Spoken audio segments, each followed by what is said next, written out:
Donc, en fait, moi, je t'ai envoyé un mail parce que, comme, en fait, comme je t'avais expliqué, ma vie, elle a été complètement chamboulée il y a un petit peu plus d'un an. Euh, Aujourd'hui, on va dire que je suis dans une période, ça fait un petit peu plus d'un mois, où bah, j'ai envie que ma vie, elle change, en fait. Alors, pas forcément qu'elle redevienne comme avant, parce qu'il y a eu beaucoup de changements, mais j'ai besoin de me prendre en main. J'ai besoin que ça change. J'ai besoin de, bah, pas forcément, ouais, d'avoir de vraies envies que j'avais pas forcément avant. Donc en fait, moi, je me suis séparée il y a un peu plus, ça va faire 3 ans au mois d'août. J'ai divorcé un an après, quasi. Euh, En fait, ma vie, elle a changé parce que c'est avec une personne que je connais depuis que j'ai 12 13 ans à peu près. Et en fait, donc c'est une personne qui m'a toujours un peu intriguée, où je me suis toujours posé beaucoup de questions.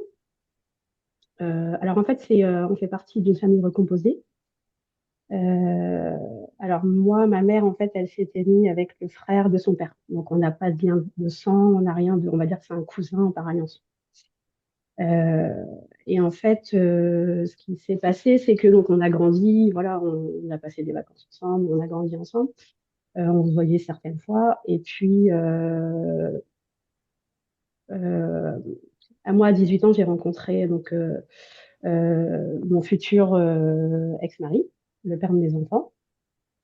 Et puis, on va dire que juste avant de me marier, avec cette personne, il y a eu un premier baiser échangé. Donc, voilà. Ouais, c'était peut-être un an avant mon mariage à peu près, ou quelques mois avant. Donc, bah, c'est tout. C'est vrai que c'est un baiser qui m'a un peu... Je vais y penser, mais bon, après, je vais passer à autre chose. Donc, après, bon, je me marie, je fais ma vie. Enfin, de toute façon, je ne pense plus à ça. Et en 2013-2014, euh, moi, j'apprends que mon mari me trompe, en fait. Donc, c'est tout. Et lui, peu de temps après, peut-être quelques mois ou un an après, pareil, sa femme le trompe. Et en fait, il m'envoie un premier message où il voulait me voir, où voilà, il voulait qu'on se voit. Sauf que moi, bah, j'étais pas du tout mon truc parce que me venger pour me venger, ça m'intéressait pas. En fait, il m'a toujours relancé, on va dire, au fil pas toutes les années, mais quelques fois. Euh, donc c'est tout. Moi, ça m'intéresse pas du tout. Je lui explique que j'ai pas envie. Et puis ça va s'accélérer. En fait, je le zappe. Je le zappe et ça, je m'en suis aperçue il y a quelques mois. Ça va s'accélérer là quand moi je prends la décision de quitter mon mari en août 2022. Euh, je, je fais en sorte à ce que ça se passe bien pour moi. J'ai mes enfants, j'en ai trois. Sauf que je vais commencer à pas être bien. Alors j'ai déjà vu une psy en 2014 parce que ça n'allait pas. Et là, je décide de retourner vers ma psy parce que ça n'allait pas du tout. Surtout que j'avais déjà fait une dépression vers 19 ans et j'avais pas envie de retomber dedans parce que j'avais mis beaucoup de temps à m'en remettre. Et donc je retourne vers ma psy et je revois cette personne quelques temps, ouais, quelques mois après, où il me renvoie encore un message pour me voir, donc je ne m'intéresse pas, j'avance, hein. On se revoit en septembre où je le vois et il me renvoie un message pour qu'on se voit, ça ne m'intéresse pas, ou toujours bienveillant avec des gentils mots, enfin voilà. Sauf que bah, moi, ça va pas forcément, donc je continue ma thérapie. Je fais même des soins énergétiques qui me font du bien. Au début, ça m'intéressait pas. Du coup, je décide de finir ma thérapie en janvier, bah, je vais super bien. Et en fait, je m'en souviendrai toujours parce que c'est peut-être la première fois, ça a duré les 4-5 jours, où je me suis sentie bien. J'étais hyper sereine. Ça faisait longtemps que ça n'était pas arrivé, peut-être voir jamais, je sais pas. Et là, il me renvoie un message pour me demander si on pouvait se voir. Donc forcément, bah, ça m'intéresse pas non plus. Euh, donc je lui explique que bah, il est marié, moi sa femme je la connais, on fait partie de la même famille, donc c'est pas possible pour moi. Même si voilà, c'est quelqu'un qui, je sais pas, il m'interroge, on sait pas. Et donc c'est tout. Même lui, il comprend. Donc c'est tout, ça s'arrête là. Sauf que le lendemain, il me renvoie un message pour me demander si on peut vraiment pas se voir que 10 minutes. Et là, je sais pas pourquoi, j'ai dit oui. Donc il m'a rejoint, enfin on s'est vu. Évidemment, bah, on s'est embrassé. Donc là, moi, ce bébé, il m'a un petit peu chamboulé. Sauf que bon, j'ai pas forcément eu de nouvelles après. Alors, ce qui va se passer, c'est que on s'est vu 2 fois. Voilà, on s'est vu physiquement tous les deux. Sauf que en fait, moi, bah, je vais pas savoir gérer en fait. Je vais pas savoir gérer du tout. Je vais être complètement chamboulée, des émotions que je gère pas, complètement euh, des émotions qui sont décuplées, donc je gère pas. Je le vois entre-temps, je me fais des ligaments de genoux parce que on dirait une vraie cinglée, elle gère pas. Euh, euh, Au final, ouais, ça me fait peur. Franchement, je flippe, mais alors totalement paniquée. Et lui, je lui dis, mais il y a un truc qui va pas là, parce que pour moi, c'était, on devait se voir. Donc voilà, que pour le charnel. En plus, là, je sais pas faire du tout, mais avec lui, j'ai accepté. Et puis, à un moment donné, il me dit, bah, de toute façon, forcément, il y a plus, puisque sinon, ça serait pas comme ça. Ben, je dis, non, je comprends pas, c'est pas possible. Euh, Entre-temps, bon, après, ça avait quand même été assez clair. Enfin, entre-temps, il me dit, ça fait 30 ans que j'attends. Je lui dis, ben, on était peut-être un peu jeune, enfin, un peu bizarre. Enfin, tu vois, je comprends rien du tout à ce qui se passe. En même temps, il me dit qu'il peut pas me donner plus, mais euh, et qu'il peut pas changer de vie. Mais en même temps, c'est pas ce que je lui demande non plus. Donc ça me fait peur. Enfin, Et là, je pars en vrille, en fait. Sauf que je le pousse un petit peu.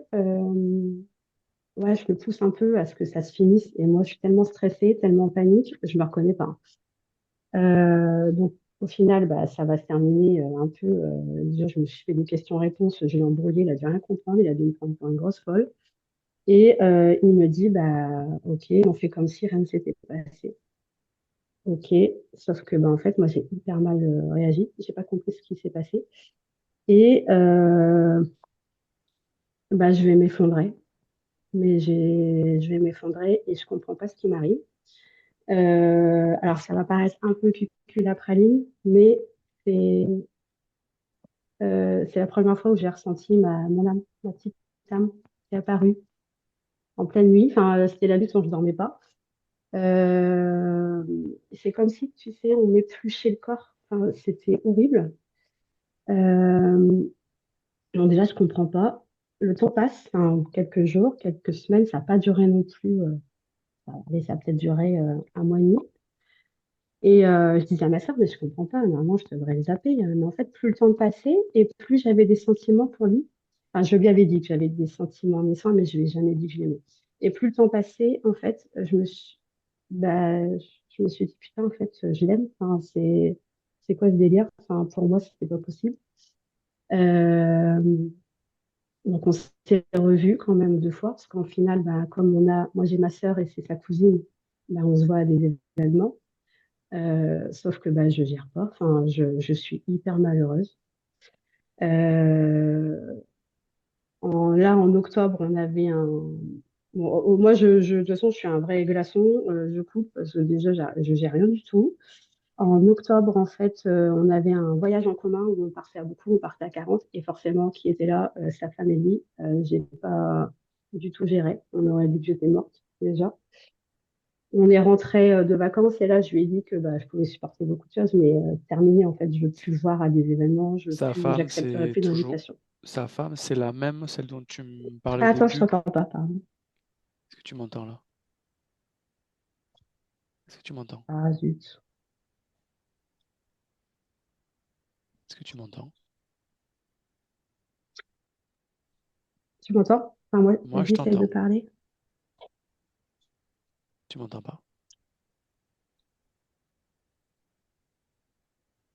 Est-ce que tu m'entends?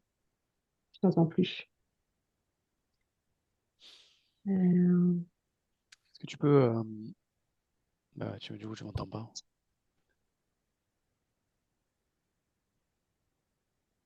toujours des problèmes avec ces casques Attends, tu peux Bluetooth essayer de me là. parler?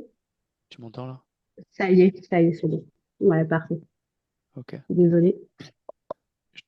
Je te demandais, sa femme, c'est celle dont tu me parlais au début, qui l'a trompé, c'est ça? Ouais, C'est la c'est même? ça. Ok. Ouais, c'est la même, ouais. Ok. Donc, du coup, on est rentré de vacances. Je lui ai dit que je voulais plus le voir. Enfin, pour moi, enfin, c'était pas possible. Tout ça, je me reconnais pas, hein. Franchement, enfin, c'était n'importe quoi. Donc, en fait, et à chaque fois, il était toujours désolé. La période où on s'est vu, là, de février à avril, il me demandait toujours ce qu'il pouvait faire pour m'aider, mais moi, je comprenais pas parce que déjà, bah, je comprenais pas pourquoi il voulait m'aider dans quelque chose où, au final, ça devait pas se passer comme ça, en fait. Et ce qui s'est passé, en fait, quand j'ai coupé, enfin, quand je lui ai dit que je voulais plus le voir, j'ai eu des premières peurs qui sont arrivées. Alors, des peurs, je ne savais même pas que ça existait. Euh, et c'est des peurs où c'est pas que tu pleures, tu vomis tes peurs, en fait. J'ai eu Sandra aussi au téléphone qui m'a enlevé des peurs, beaucoup de peurs. Je savais que je devais le voir en février. J'étais mais paniquée à me dire, je vais dire, je vais jamais réussir à le voir. J'ai eu, alors moi je dis pas un éveil spirituel, c'est un réveil. Tu sais, comme les compteurs électriques, en fait, où on abaisse on monte les disjoncteurs, où en fait ça a été plein de réveils comme ça.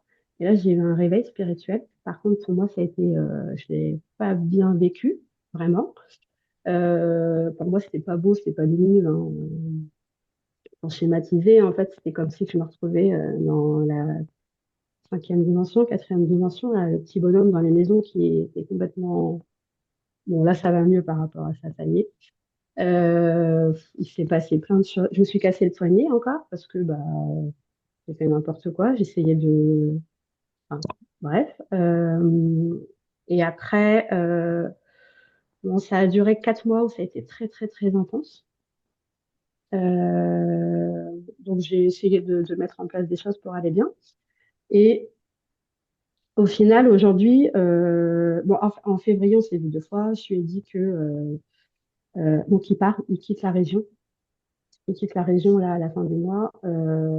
Il a hâte parce que apparemment ça devient trop pesant pour lui. Mais au final, on n'a pas eu de contact, mais je sais pas pourquoi ça devient pesant. Moi, je lui ai dit que eh ben, ouais, j'étais soulagée qu'il parte, vraiment.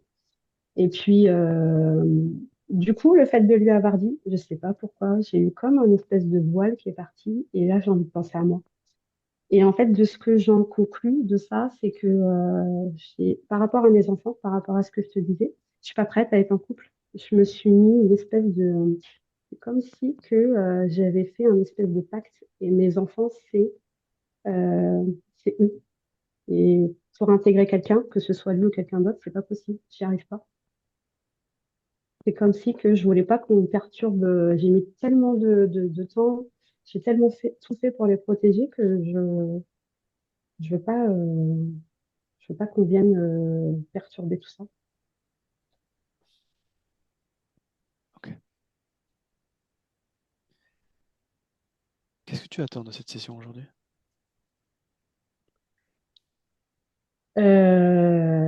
Bah, en fait, si tu me dis qu'il y a un lien en particulier, ça va être compliqué pour moi parce que je ne veux pas. Donc je ne sais pas ce que j'attends, mais ce que j'attends, en tout cas, c'est d'aller bien, d'aller mieux. Et si, euh, si on me fait croire des choses et qu'on peut me les retirer, bah ouais, bah, on y va. Enfin, il y a pas de problème. Et moi, j'ai une problématique aussi, c'est que ça fait très longtemps et en fait, j'ai un sommeil qui est très compliqué. Je dors pas la nuit. Donc, je voudrais voir s'il n'y a pas un souci aussi à ce niveau, parce que c'est un peu compliqué parfois.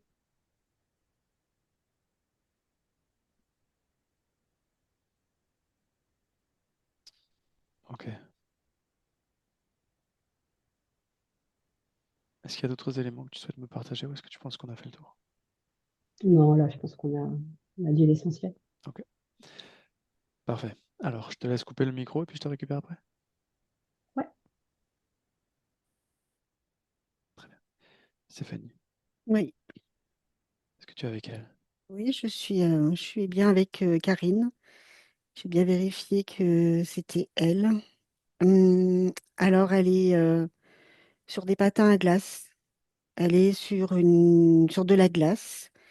Et donc, elle patine. Elle a une petite robe blanche.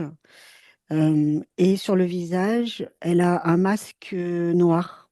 Donc, je ne vois. Alors, elle ne l'avait pas au départ, elle l'a mis qu'après. Donc là, je ne vois que ses yeux. Et puis, donc, je la vois patiner. Et de temps en temps, je la vois qui tombe, en fait. Elle tombe, il y a des trous. Il y a des trous dans cette glace. Elle tombe. Et quand elle arrive à sortir, quand elle se remonte, elle est lourde. Elle m'explique que tout est lourd, que avancer, patiner, ça lui demande énormément d'efforts et que parfois ça peut même lui demander tellement d'efforts que elle en arrive aux larmes. Et puis après, donc elle retrouve sa souplesse, elle retrouve son espace et elle recommence à patiner. Et elle va retomber dans un trou. Et il y a comme des petits pièges aussi, parce que sur cette glace, j'ai perçu qu'il y avait des petites grenouilles, des petits amphibiens, je ne sais pas si c'est des grenouilles ou des crapauds. Et c'est comme si ils se mettaient aussi devant elle pour la faire tomber, provoquer, je veux dire, un accident pour qu'elle se fasse mal. C'est comme si fallait qu'elle se fasse mal et qu'elle se relève après et que- qu'il voit, comment dire, combien de temps elle met pour se relever. Donc, soit elle tombe dans l'eau, soit elle tombe sur ses genoux. Pourquoi elle met un masque? Elle met un masque parce qu'elle m'explique que c'est difficile pour elle de montrer son vrai visage. Elle dit que son vrai visage, elle a du mal à le reconnaître certains jours, que c'est comme si ce visage lui rappelait de mauvais souvenirs, comme si elle préférait le cacher, comme s'il y avait des blessures invisibles sur ce visage. Alors elles peuvent être invisibles pour nous, mais pour elle, elles sont visibles. C'est comme si elle avait des cicatrices. Elle m'explique. Comment elle s'appelle? Elle me dit qu'elle s'appelle Karine. Est-ce que c'est elle qui nous a fait venir? Oui. Pour quelle raison? Elle dit pour plusieurs raisons. C'est que elle aimerait bien déjà ne plus être sur cette patinoire parce que il y fait froid, surtout quand elle tombe. Et c'est surtout qu'elle aimerait aussi comme se sentir renforcée, comme renforcer tout son être et retirer ce masque. Elle aimerait soigner ses cicatrices au niveau du visage pour qu'elle puisse se montrer vraiment comme elle est et accepter, qu'elle soit acceptée comme elle est. Et là, tout de suite, elle dit, je n'y arrive pas. Tu me laisses parler avec elle? Oui, Ok. Je parle directement avec Karine. Karine, oui. comment tu t'es fait ces cicatrices? Ces cicatrices, ce sont comme des mots qui ont été prononcés à mon égard, qui sont venus me blesser, qui ont blessé mon physique, parce que j'ai subi des moqueries sur mon physique. Et puis aussi parce que mon visage a reçu parfois certains coups, des coups, soit des gifles, soit aussi parfois des coups un peu plus violents.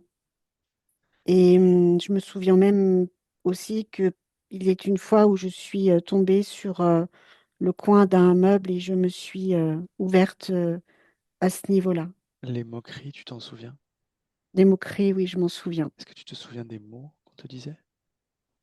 On me disait que je ressemblais On pouvait m'appeler, par exemple, Peggy la cochonne, que j'avais un nez de cochon, que mes joues ressemblaient, que je pouvais ressembler à un hamster, qu'on voyait plus mes yeux. C'était c'était des attaques assez méchantes et rabaissantes. Et moi, je me souviens que ben, je n'osais rien dire. Je laissais faire. Je baissais les yeux et je laissais faire. C'était quand ça? Ça, c'était quand j'étais petite. Je dirais que je devais avoir 8 ans à peu près. Est-ce que tu t'appelais Karine? Non, Non. Comment tu t'appelais? je m'appelais Esmeralda. Est-ce que tu veux bien me montrer ce moment-là? Oui. Alors à 3, on y va. Un, 2 et 3. Qui es-tu? Alors, je suis Esmeralda. Je suis une petite fille. J'ai 9 ans. J'ai les cheveux longs, bruns. J'ai aussi comme un petit bijou à ce niveau-là.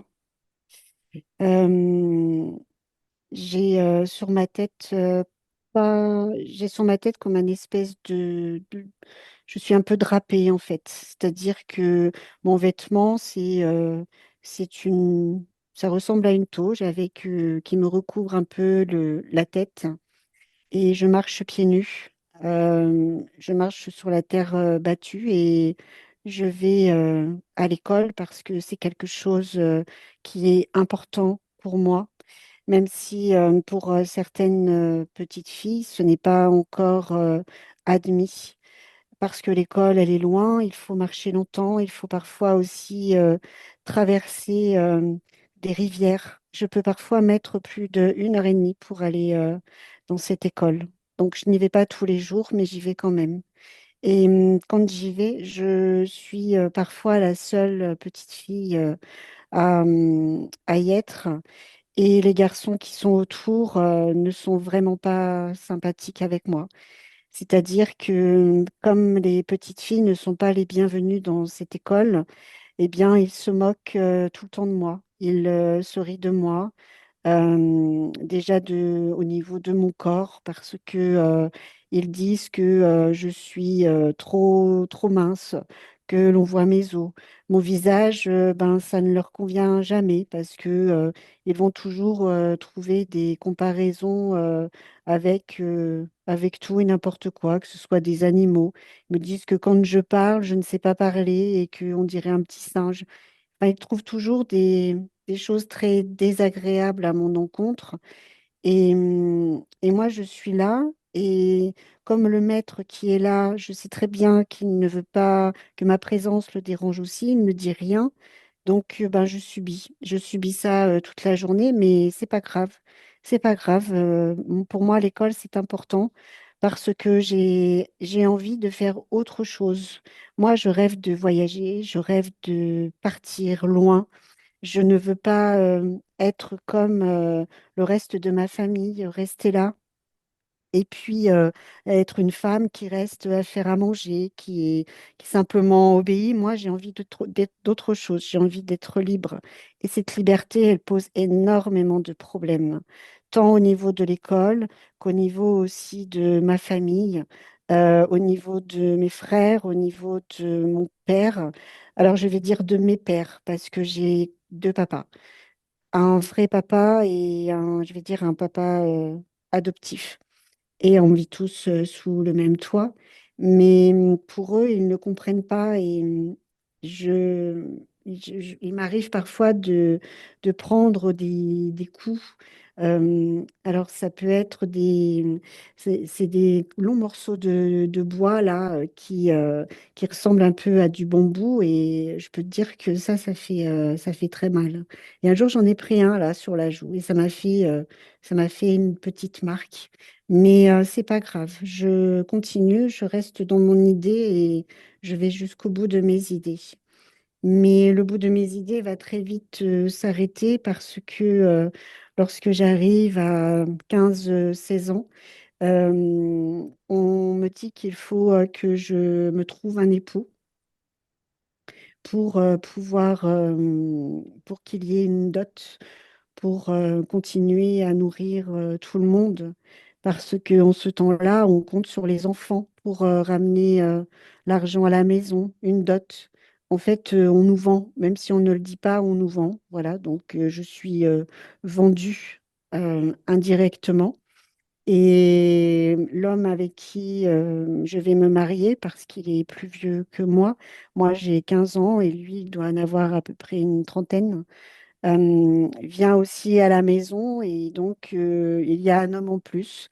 Et ben, je vais devenir la servante de tous ces hommes et pendant que eux vont plutôt se prélasser, ben moi je travaille et je travaille pour eux. Et ma maman, elle est là et ma maman, elle est malade. Et donc, je dois aussi subvenir à ses besoins. Et ben voilà, je vais passer quasiment ma vie à m'occuper de tout le monde, alors que moi, je rêve d'aller explorer le monde. Et il ne me reste que mes livres, que les images que je peux trouver dans les livres. Et c'est ainsi que je voyage. Ok, reviens dans le présent. Oui, Dans cette vie-là, au moment où je te parle, on est bien d'accord, tu t'appelles Karine. oui, Tu ne t'appelles plus Esmeralda. non. Comment ça se fait alors que tu portes les stigmates de cette vie-là qui est passée?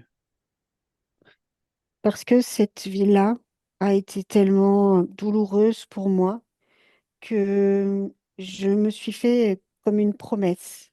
Et pour ne pas oublier, j'ai voulu garder ben, ces stigmates pour ne plus reproduire la même chose, pour être plus forte. Et à chaque fois que je tombe, me dire, tu peux te relever si tu ne veux pas revivre la même chose. Ok, et du coup, est-ce que tu es satisfaite de ça?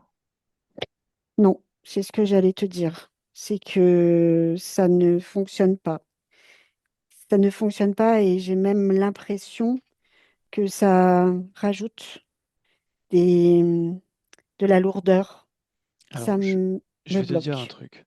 Oui, Imagine que un jour, tu doives courir le marathon. D'accord? Tu vas avoir besoin de, je sais pas, d'un vêtement ample, d'un short, de baskets pour courir, etc. Tu es d'accord avec ça? oui. Ok. Et puis, un autre jour, le lendemain par exemple, tu es invité à une réception dans un château. Est-ce que tu penses que il serait ce serait une bonne idée de garder la tenue qui t'a servi à courir le marathon pour aller réceptionner dans un château au prétexte que tu aies trouvé, je ne sais pas, les baskets vachement utiles pour courir, pour je ne sais quoi.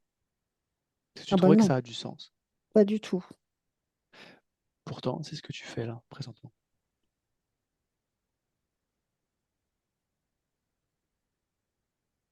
C'est exactement ce que tu fais. Je comprends. C'est pour ça, du coup, que je ressens cette lourdeur, ce, ce truc en trop, je vais dire, qui finalement pèse sur moi et peut-être m'empêche ben, de rester à la surface.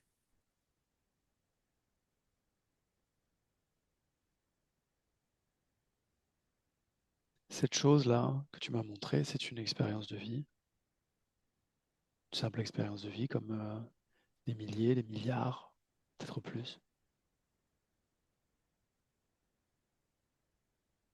Ça n'a pas de sens de trimballer une émotion, même si elle a été marquante, et de la ramener dans une autre vie où tu es censé expérimenter tout autre chose.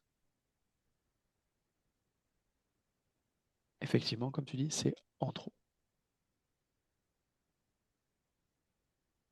Est-ce que ça, c'est logique ça pour toi? Oui, oui, maintenant que tu le dis, c'est logique.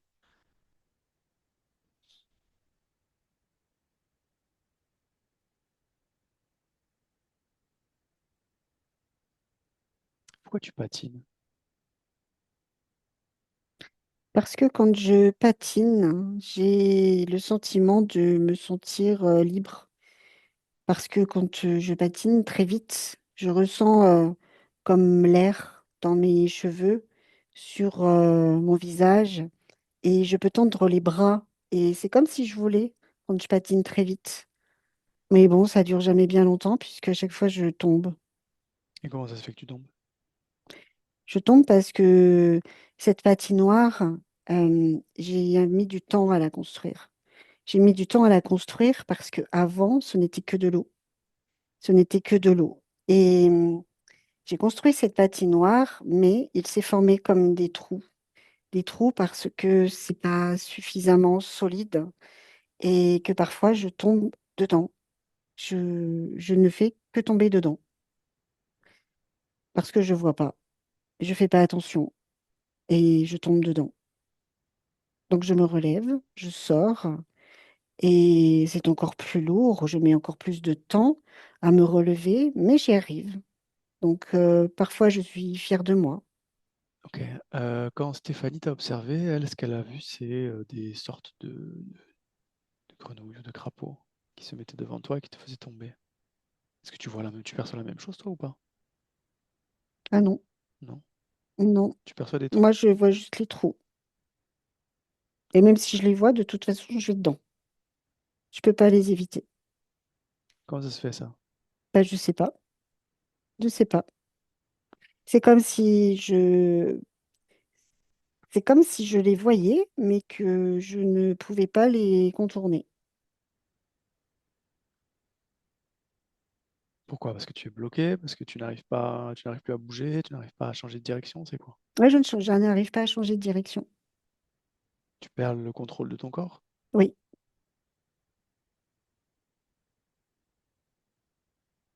Est-ce que tu veux qu'on fasse une vérification quand même? oui, oui.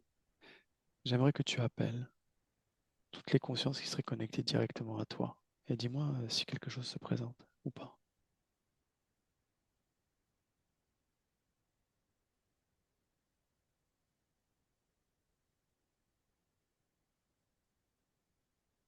Non, moi, je vois rien.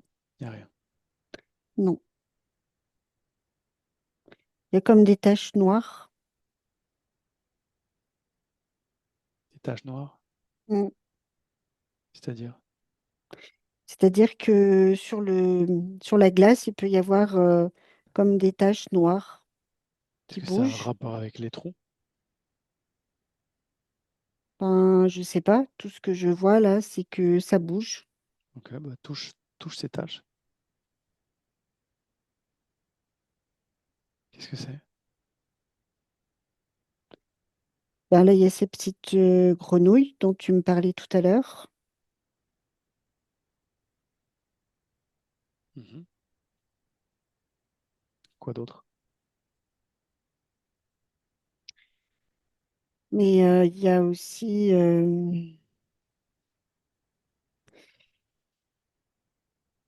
aussi un crocodile qui parfois va aussi sous l'eau. C'est pas bien normal, ça. Ah, je Et sais pourquoi pas. je les ai jamais vus avant? Là, je comprends pas.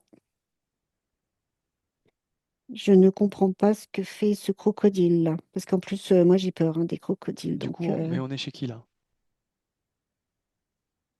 ben là, chez moi, Ok. Bah demande-lui. Qu'est-ce qu'il fait chez toi? Et pourquoi tu ne l'as pas vu? Qu'est-ce qu'il répond? il me dit qu'il est là depuis longtemps et que il est là. S'il est là, c'est parce qu'il me supporte. qu'il est là pour me faciliter les choses et que d'ailleurs, s'il n'avait pas été là, je ne serais pas en train de patiner aujourd'hui, qu'il n'y aurait Ok. pas la glace et que j'aurais complètement coulé. Mhm. C'est grâce à lui tout ça. Ben, c'est ce qu'il me dit, mais je vois pas bien, je vois pas bien ce qu'il fait là. Bah demande-lui comment il s'y est pris du coup pour te soutenir, pour t'aider à créer la glace, tout ça. Qu'est-ce qu'il a fait concrètement? Ben, il dit déjà qu'il m'est venu en aide et qu'à un moment où moi j'étais en train de couler, il m'a remonté à la surface et il m'a suggéré des choses. Il m'a comme transmis des conseils pour me sentir mieux et pour que je puisse me sentir plus forte. Ok. Est-ce que tu le crois? Pas du tout. Pourquoi? Ben, parce que je suis pas plus forte. Je vois pas bien ce qu'il a fait. Je suis tout le temps en train de tomber. Donc, si je tombe, c'est qu'il y a bien quelque chose qu'il ne fait pas. Et Ok. puis, Alors, tu vas lui demander ce qu'il fait là. Mais cette fois-ci, je veux que tu exiges, parce que tu es chez toi, comme tu te donnerais l'ordre à n'importe qui est chez toi, de te dire la vérité. Pourquoi il est là? Qu'est-ce qu'il dit?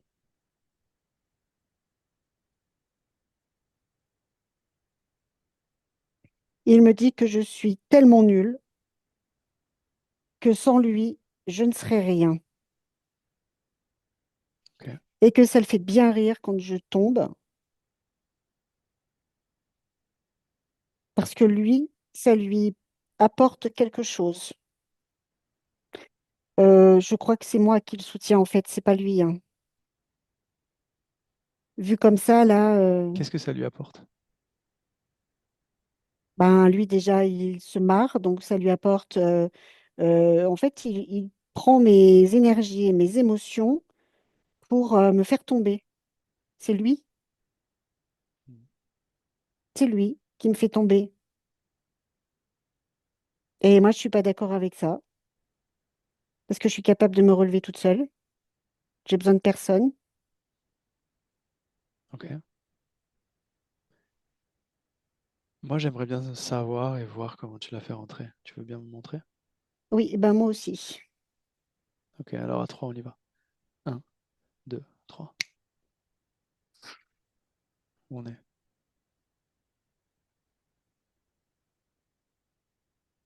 Alors là, je dirais que j'ai à peu près une vingtaine d'années, 20, 21. Je suis sur une chaise dans la cuisine. La lumière est éteinte et je pleure.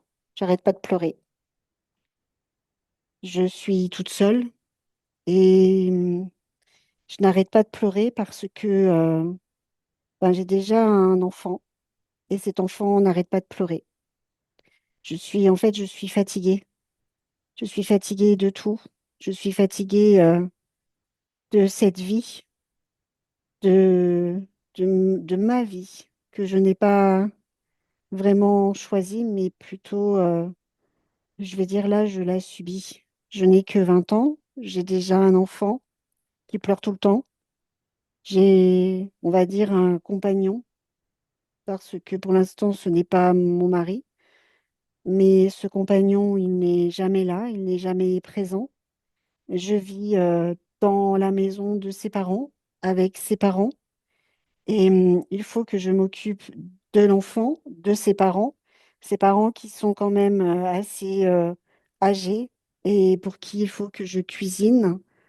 Et en fait, je dépense énormément d'énergie pour tout le monde et moi, je n'ai que 20 ans. Moi, je voulais, c'était pas ce que j'avais prévu, je voulais m'amuser, je voulais continuer à être une jeune femme, une jeune fille pleine de vie. Et là, j'ai l'impression que tout est éteint, que, que tout est gris, que tout est sombre autour de moi, que je n'ai plus rien en fait. Ma famille m'a tourné le dos parce que ben à 20 ans, on ne fait pas un enfant, c'est trop tôt, qu'ils avaient d'autres projets pour moi.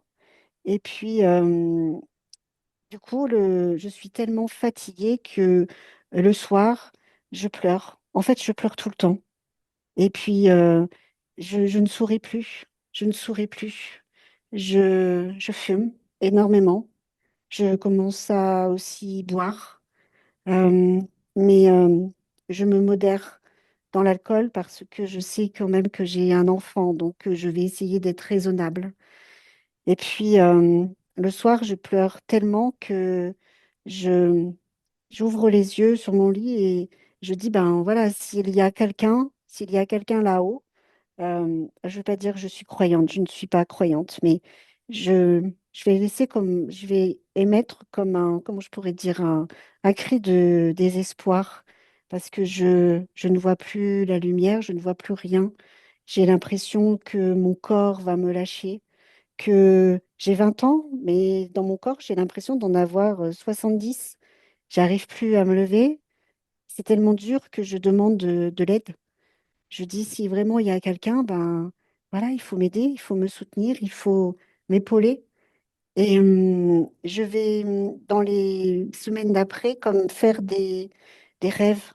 Je vais faire des rêves où il y a comme une présence qui me parle, qui me dit que je n'ai pas à m'inquiéter, que je ne serai pas seule parce que elle est là, cette présence est là et qu'elle va pouvoir me soutenir, me montrer la lumière, me montrer le bon chemin. Et quand je fais plusieurs rêves comme ça, et sur les derniers rêves, je me souviens que eh bien, je donne presque mon autorisation, en fait, dans le sens où je suis tellement désespérée que je dis, ben, s'il faut me prendre, prenez-moi, parce que de toute façon, je suis déjà à moitié morte, alors que ce soit maintenant ou plus tard, allez-y, quoi. Et je ressens comme, comment je pourrais dire, comme quelque chose qui je sais pas, qui m'envahit, quelque chose d'extérieur qui est là, qui va comme me toucher, comme m'atteindre, je vais dire ça comme ça, m'atteindre. Et bah, c'est à ce moment-là que je laisse rentrer ce truc-là qui aujourd'hui ne me sert à rien. Et ce que je me rends compte aujourd'hui, c'est que eh bien, cette belle lumière qui s'était présentée, en fait, va me maintenir longtemps dans le sombre, dans la nuit, dans les addictions, dans aussi le fait que mon corps me soit très désagréable. Et il va aussi comme me contraindre à presque me cacher parce que la honte va commencer à s'immiscer à l'intérieur de moi, la honte, la culpabilité, et puis tout ce que vont me renvoyer les autres. J'ai l'impression qu'en fait, tous les autres qui sont autour de moi, ils sont de mèche, comme s'ils avaient des regards menaçants, comme s'ils, à chaque fois qu'ils me disaient quelque chose, c'était soit pour se moquer de moi, soit pour me dire des choses désagréables. Je suis une mauvaise mère, je ne suis pas assez jolie, je me peigne jamais, j'ai pris des kilos et après je suis trop maigre. Et, et tout ça, en fait, amplifie cette souffrance que j'ai à l'intérieur de moi.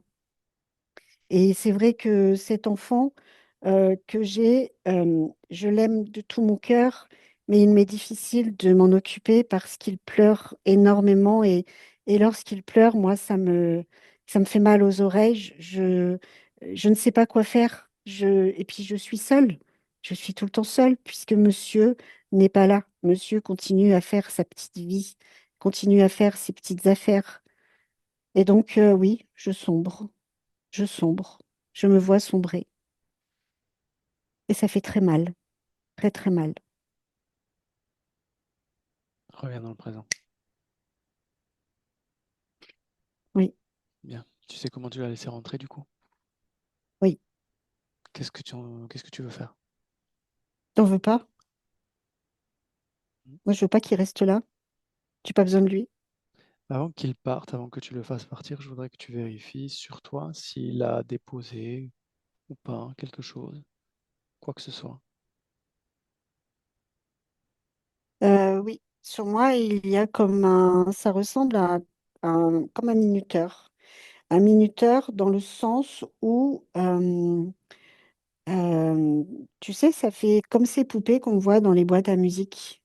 En fait, c'est comme si avec ce minuteur, j'étais contrainte et forcée de patiner sur la glace d'une certaine façon, de façon à tomber dans le trou, pour que je me fasse mal, pour que j'ai des difficultés à remonter à la surface.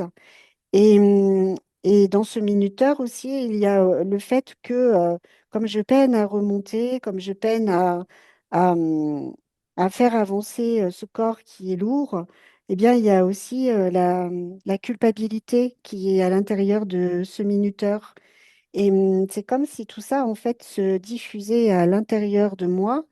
Et, du coup provoquer comme des espèces de décharges sur le plan énergétique qui me font par moments comme sombrer, tomber, me ramener à de la culpabilité, me ramener parfois aussi à de la honte et bah, engendrer de la souffrance.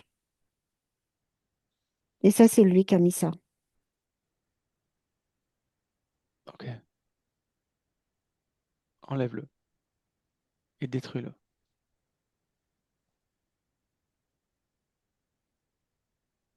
C'est fait, C'est fait. Ok, débarrasse-toi de lui.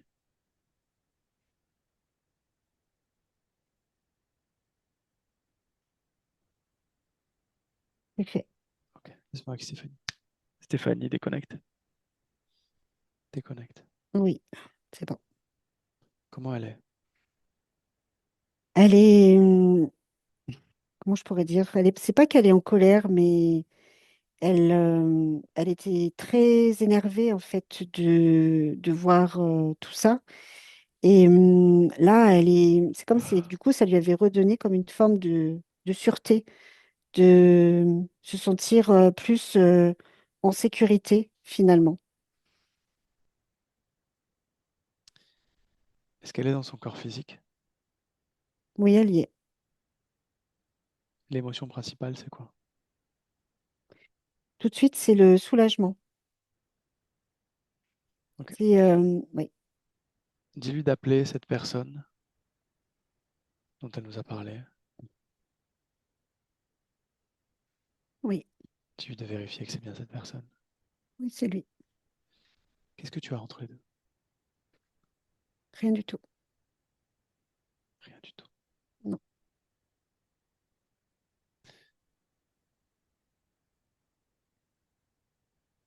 Pourquoi elle est toujours accrochée comme ça? Pourquoi il y a cette espèce de va-et-vient, il vient, il s'en va? C'est quoi ça? Et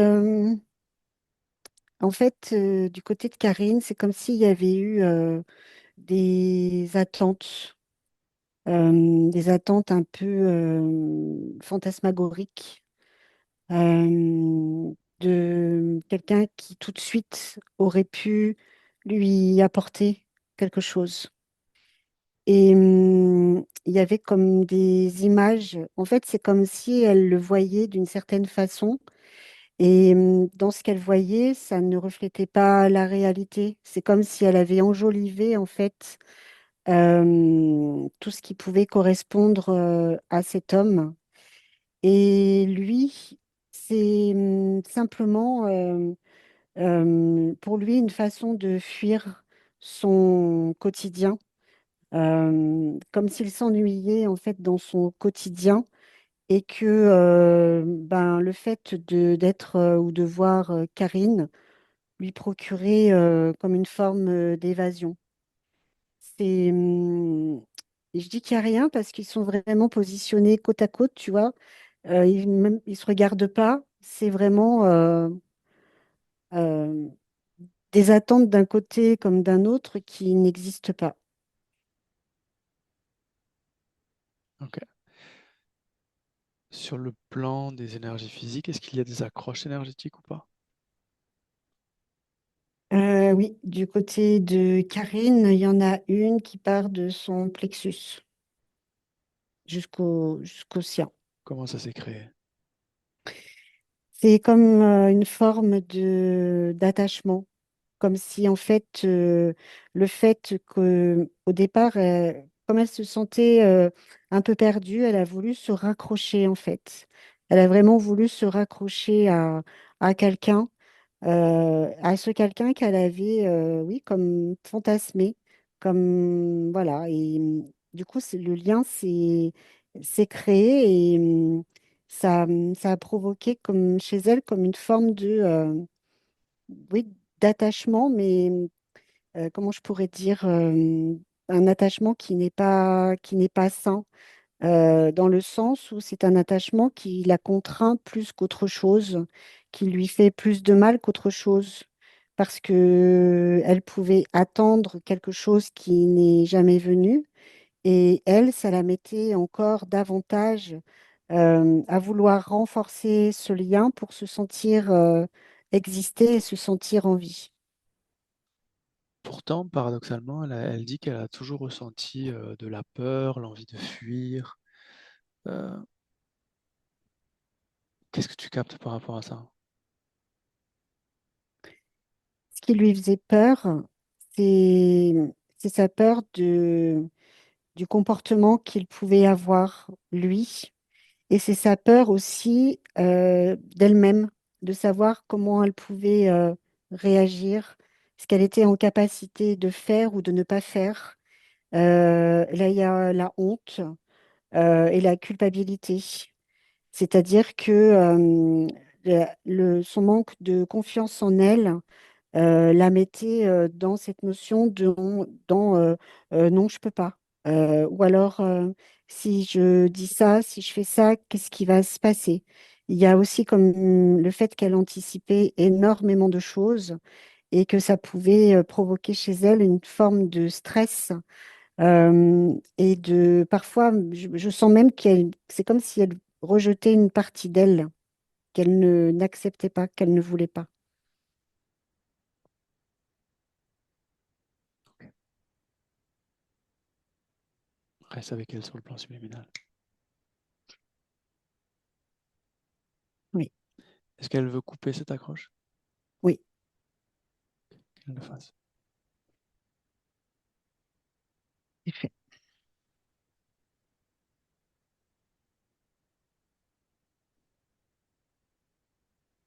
Fais un scan et dis-moi si tu détectes de la vibration à basse fréquence à l'intérieur d'elle ou pas.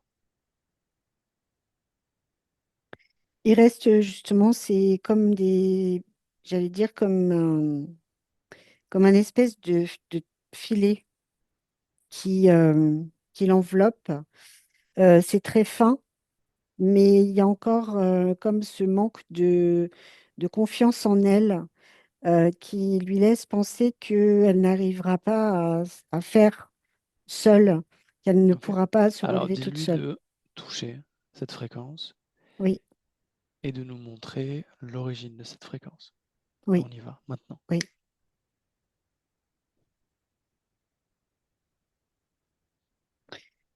Là, je la vois dans un moment de vie où elle, c'est comme si elle se cachait tout le temps.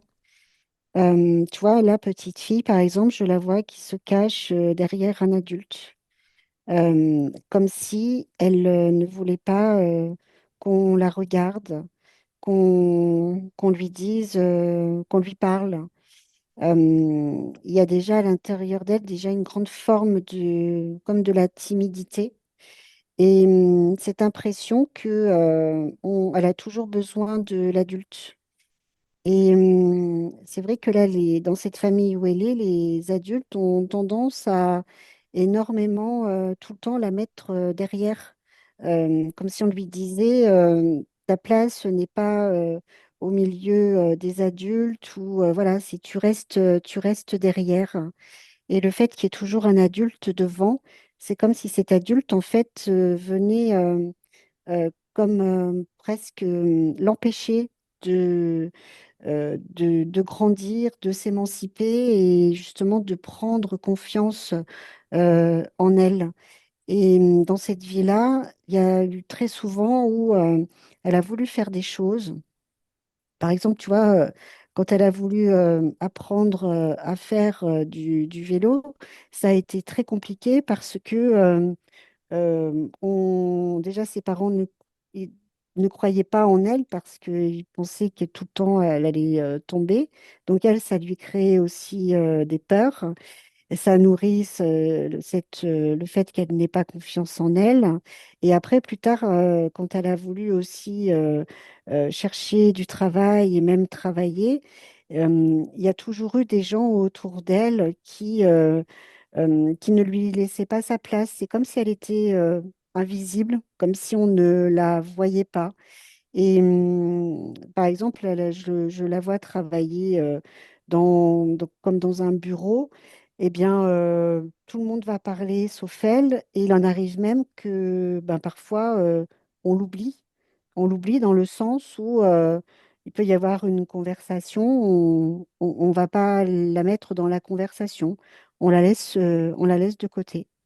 Et en fait, toute sa vie, elle est avec cette notion que bah, n'arrivera jamais à rien, que finalement, bah oui, elle est un peu bonne à rien, puisque c'est un peu l'image qu'on lui donne. Elle n'a jamais aucune félicitation, même si elle fait du très très bon travail.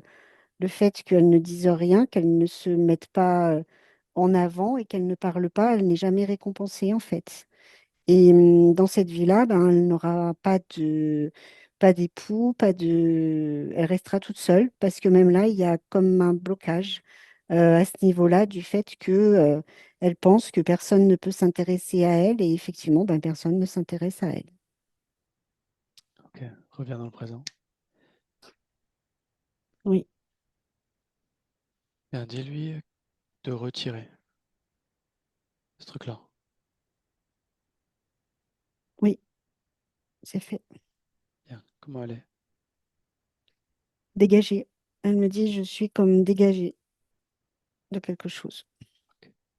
Est-ce que tu détectes toujours tes basses vibrations ou pas? Non, non. Ok. Observe le point.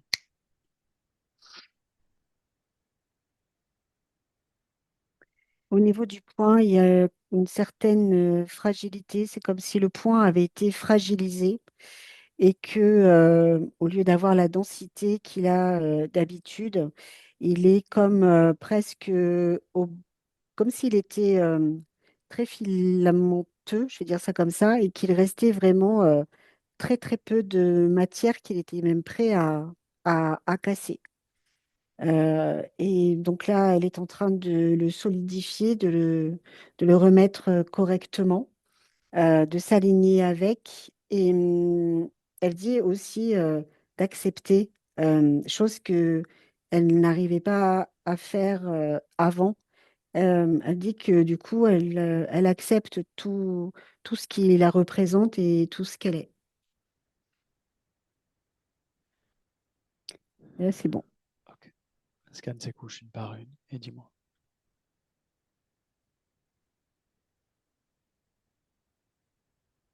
Au niveau des couches, il y a euh, comme la couche émotionnelle est vraiment très importante par rapport aux autres, c'est-à-dire qu'elle prend énormément de place du fait que elle manque alors je dirais elle manquait parce qu'elle commence déjà à réorganiser, de confiance en elle et aussi que le regard des autres était important. C'est comme si quand elle recevait des choses de l'extérieur sur le plan émotionnel, ça arrive de façon complètement désordonnée et ça provoque chez elle comme une sorte de stress émotionnel, je vais dire ça comme ça, qui font baisser ses vibrations et qui augmentent bah, le stress. Et avec ça, C'est comme si je voyais tout qui se mélange et presque ça, toi, ça peut gonfler à l'intérieur d'elle et provoquer comme une sensation de désagréable, où elle peut suffoquer, où elle peut paniquer, ne plus savoir quoi dire, quoi faire, quoi répondre. Donc, elle est en train de réorganiser ça parce que ça venait aussi comme impacter ben, tout le reste de ses corps. Et ça venait comme écraser le fait que c'est elle qui contrôle, enfin, qui maîtrise ses décisions, mais aussi son incarnation, dans le sens où il y a comme la couche justement qui représente cette incarnation qui est complètement écrasée par tout le reste. Donc ça pouvait provoquer vraiment cette sensation d'être en déséquilibre, de manquer d'air, de parfois ne plus savoir ni quoi dire, ni quoi faire. Et donc là, c'est en train de tout se remettre parfaitement en place. Le sommeil. Le sommeil, c'est très lié à ce que je viens de voir sur justement le plan émotionnel, parce que ça vient jouer aussi sur ben, tout ce qui est les hormones.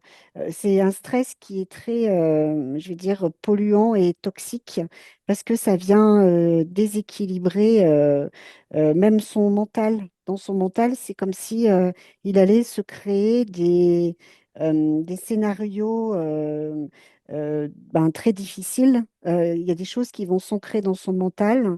Et puis, c'est comme si le corps, en fait, allait être comme impacté et qu'il va avoir énormément de difficultés à se détendre et aussi à, comment je pourrais dire, il y a cette notion de prendre soin d'elle, de prendre soin du corps.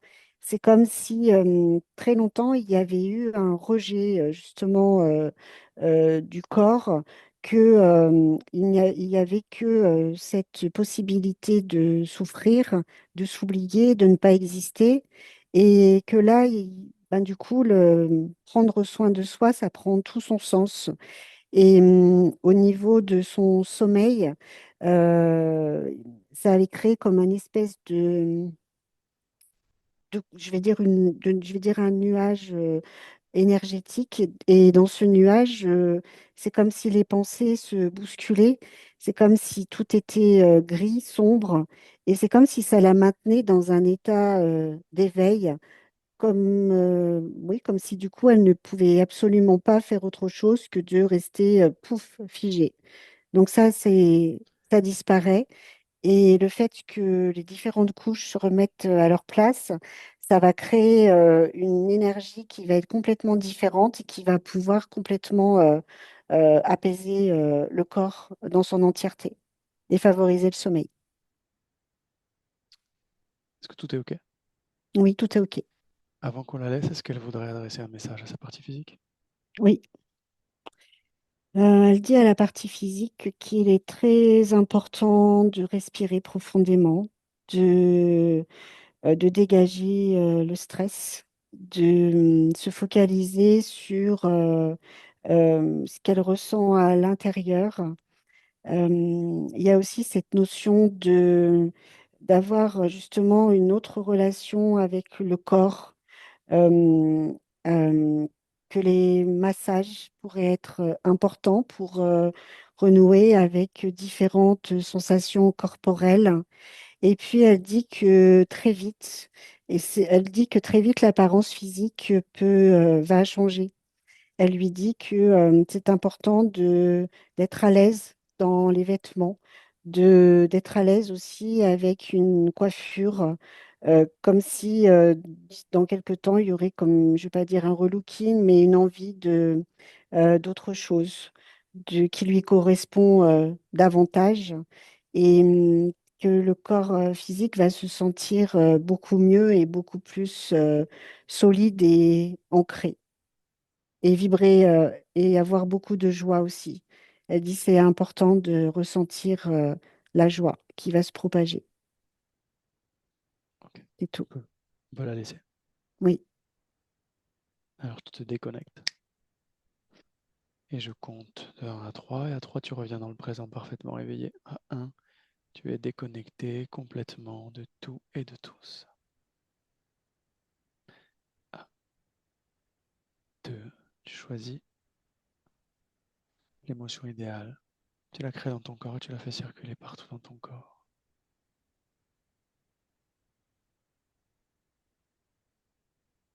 Et avec cette émotion-là, à 3, tu reviens dans le présent et tu peux ouvrir les yeux. 3.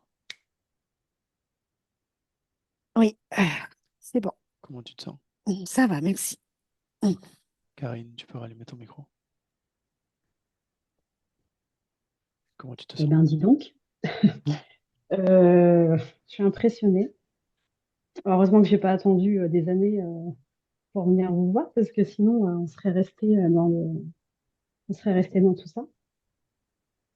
Mais c'est hyper parlant au tout début, sur la glace, où c'est vrai, quand j'entreprends des choses, c'est très long, c'est très compliqué, enfin, ça prend du temps. Et en fait, c'était très révélateur, ouais. C'est incroyable. Et bah, par rapport au lien, bah, en fait, je suis soulagée, enfin, vraiment. Et qui me déçoit, honnêtement, c'est que on peut te faire croire des choses, mais parce que je les ai vécues. Mais vraiment, je les ai vécues dans une souffrance horrible.